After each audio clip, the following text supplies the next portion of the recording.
اب مسلمانوں کے جتنے شخصی مسائل تھے، انگریزوں کے زمانے میں کہا جاتا تھا اپنے اپنے مذہب پر عمل کریں گے، لیکن وہ اپنے مذہب پر عمل کرتے، ہر مذہب اپنی اپنی جگہ پر پریشان تھا۔ حکومت کے ججوں کے فیصلے اور ہوتے ہیں، شریعت کے فیصلے اور ہوتے ہیں۔ اب بھی ہمارے ایک عالم دین نے جتنے مسائل ہیں، نکاح کے، طلاق کے، میراث کے، دوسرے مسائل ہیں جتنے معاملات کے، شادی بیاہ کے، ان تمام مسائل کو سنی شیعہ دونوں مسلک جمع کر کے آج کل کی زبان میں اردو میں 10 کتابیں لکھ دی ہیں، تاکہ ججوں کو بھی آرام ہو، وکلاء کو بھی آرام ہو۔ آپ میں اگر پڑھنے کی عادت ہو تو آپ بجائے اس کے کہ ایک ایک مسئلہ پوچھتے رہیں، تو ایسی صورت میں ججوں کا مسئلہ جو ہے بڑے آرام سے آپ ان کتابوں سے 80-90% مسائل حل ہو جائیں گے۔ جو کمی ہو وہ آپ کسی عالم دین سے پوچھ سکتے ہیں۔ اصل بات یہ ہے کہ ہماری توجہ قرآن مجید کی طرف ہو۔ کل بھی ایک صاحب مومن، بڑے اچھے مومن، بحث کرتے رہے کہ کس کس کو وراثت ملے گی، کس کو نہیں ملے گی،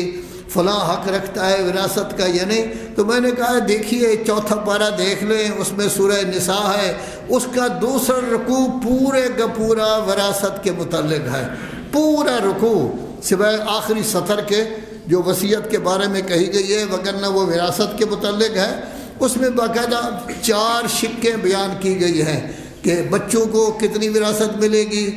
والدین کو کتنی وراثت ملے گی، میاں بیوی کو کتنی ملے گی۔ اس کے بعد ہے کہ اگر میاں بیوی بھی نہیں ہیں، بچے بھی نہیں ہیں، بھائی ہیں، بہنیں ہیں، تو یہ 4 شقیں ہیں۔ ہر شق میں یہ کہا گیا ہے کہ سب سے پہلا کام یہ کرو کہ جتنا مال بھی ہے، اگر اس نے قرض دینا ہے قرض ادا کرو، حج نہیں کر سکا پہلے حج کراؤ، کسی کے پیسے دینے ہیں وہ ادا کرے، کسی کا مال لیا ہوا ہے وہ ادا کرے، باقی جتنا ہو بچوں کے اندر تقسیم کر دیا جائے، بچے کو دگنا دیا جائے، بیٹی کو جو اکیلا دیا جائے، پورا ایک رکوع ہے۔ اس کے علاوہ سورہ نساء کے آخر میں ایک آیت ہے، اس میں بھی کچھ احکام ہیں، وگرنہ اس کے علاوہ یہی ایک رکوع ہے سورہ نساء میں جس میں پورا بیان کیا گیا۔ لیکن اگر قرآن مجید پر نظر ہو تو پھر کسی طرف جانے کی جو ہے وہ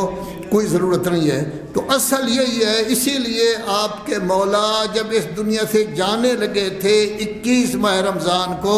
تو انہوں نے 20 رمضان کو تمام رشتہ داروں کو جمع کیا۔ اس میں جو وصیتیں کی ہیں، اس میں ایک وصیت تھی اللہ اللہ اللہ بالقرآن، اے میرے بیٹے حسن میں آپ کو وصیت کرتا ہوں میرے یہ اطلاع آنے والی قوموں تک پہنچا دو کہ قرآن قرآن قرآن، اس کا خیال کریں۔ ہم اگر قرآن مجید کا خیال کریں تو ہماری زندگی تبدیل ہو جائے گی، قرآن مجید کے مطابق ہی ہمارے اعتقادات ہوں گے، ہمارا عمل بھی قرآن مجید کے مطابق ہوگا، اور اس وقت ہم صحیح مسلمان بن کر جنت کے مستحق ہو جائیں گے، اور گویا ہم نے اللہ کے معین کردہ صراط مستقیم پر سفر کیا ہے۔